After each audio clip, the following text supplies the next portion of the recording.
Assalamualaikum warahmatullahi wabarakatuh. Bismillah, alhamdulillah, salatu wassalamu ala rasulillah Muhammad ibn Abdullah wa ala alihi wa sahbihi wa mawalah, amma ba'd. Kali ini kita akan melanjutkan materi tentang jual beli untuk bagian yang ketiga, di mana pada bagian pertama kita sudah membahas tentang syarat dan rukun jual beli. Kemudian di bagian yang kedua kita sudah membahas tentang macam-macam jual beli menurut keabsahannya, dan kali ini merupakan bagian yang terakhir, yaitu bagian yang ketiga, di mana kita akan membahas tentang khiyar di dalam jual beli. Kita mulai dari pengertian khiyar. Menurut bahasa, khiyar itu artinya memilih atau pilihan, atau memilih yang terbaik. Sedangkan menurut istilah, khiyar ialah hak untuk memilih antara meneruskan atau membatalkan akad jual beli, baik oleh penjual maupun oleh pembeli. Adapun tujuan khiyar adalah agar penjual dan pembeli dapat mempertimbangkan sebaik-baiknya terhadap barang yang diperjualbelikan, sehingga tidak ada penyesalan di kemudian hari.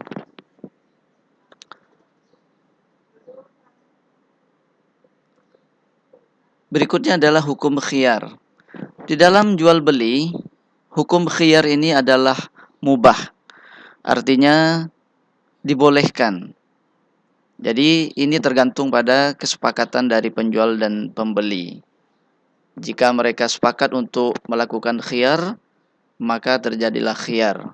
Begitu juga seandainya mereka sama-sama sepakat untuk tidak ada khiyar, maka itu pun tidak mempengaruhi terhadap sah atau tidaknya jual beli tersebut. Nabi SAW bersabda, wa anta bil khiyari bikul sil'ahi ibta'taha salasa layalin. Engkau berhak memilih dalam tiap-tiap barang yang engkau beli selama 3 malam. Hadis riwayat Imam Al-Baihaqi dan Ibnu Majah. Berikutnya adalah macam-macam khiyar. Khiyar ini ada 3 macam, walaupun ada juga yang membaginya menjadi lebih dari 3, tapi kita ambil yang paling umum, yaitu yang 3 ini. Yang pertama yaitu khiyar majlis, yang kedua khiyar syarat, dan yang ketiga adalah khiyar aib. Baiklah, kita bahas satu persatu, mulai dari yang pertama, yaitu khiyar majlis. Sesuai dengan namanya, khiyar majlis yaitu hak memilih untuk meneruskan atau membatalkan jual beli selama penjual dan pembeli masih berada di tempat jual beli tersebut. Dan bila keduanya sudah meninggalkan lokasi transaksi jual beli, maka otomatis khiyar tidak berlaku lagi. Berikutnya adalah contoh khiyar majlis. Jika kita pergi ke sebuah toko untuk berbelanja, terkadang kita menemukan tulisan barang yang sudah dibawa pulang tidak dapat dikembalikan lagi. Artinya barang tersebut hanya bisa dikembalikan atau dibatalkan jual belinya ketika masih ada di toko tersebut. Artinya jika sudah dibawa pulang, keluar dari toko, berarti barang itu sudah tidak bisa dikembalikan lagi, sehingga jual beli tidak bisa dibatalkan. Maka hal itu menunjukkan bahwa pembatalan jual beli hanya bisa dilakukan selama pembeli ada di toko tersebut. Yang kedua adalah khiyar syarat. Khiyar syarat yaitu hak memilih untuk meneruskan atau membatalkan jual beli dikarenakan adanya syarat tertentu dan dengan mempertimbangkan masa atau waktu tertentu yang disepakati oleh kedua belah pihak. Jadi khiyar syarat ini adalah hak untuk membatalkan atau meneruskan jual beli dengan adanya syarat-syarat dan masa tertentu. Untuk masa atau waktu ini ulama berbeda pendapat. Ada yang berpendapat maksimal 3 hari sesuai dengan hadis Nabi sebagaimana yang dibacakan tadi. Namun ada juga yang berpendapat bisa lebih dari 3 hari tergantung dengan kesepakatan antara penjual dan pembeli. Adapun contoh khiyar syarat ini, misalnya seseorang pembeli mengatakan, saya akan membeli baju ini jika nanti pas atau cocok untuk anak saya. Tapi kalau ternyata tidak pas atau tidak cocok dengan anak saya, maka baju ini akan saya kembalikan. Kemudian penjual setuju dengan tawaran ini. Maka ketika baju itu dibawa pulang,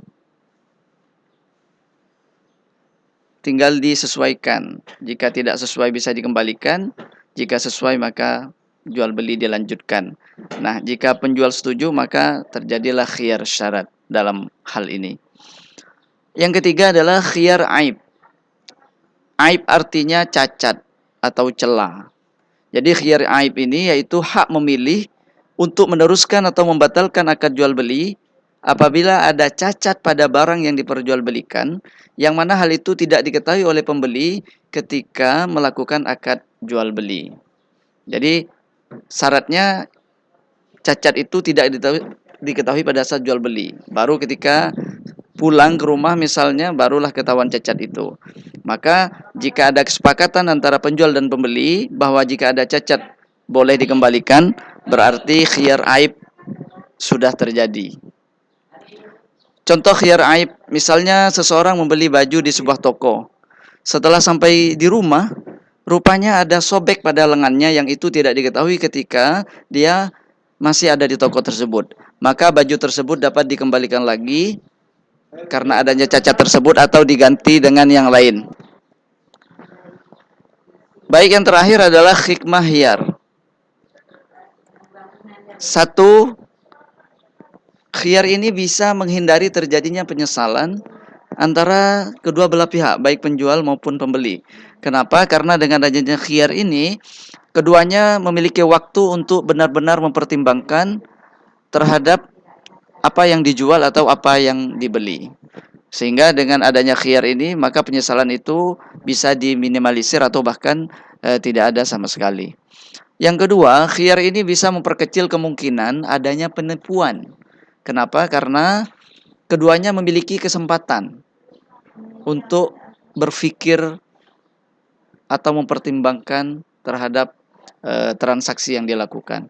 Kemudian yang ketiga, khiyar ini bisa mendidik penjual dan pembeli supaya bersikap hati-hati.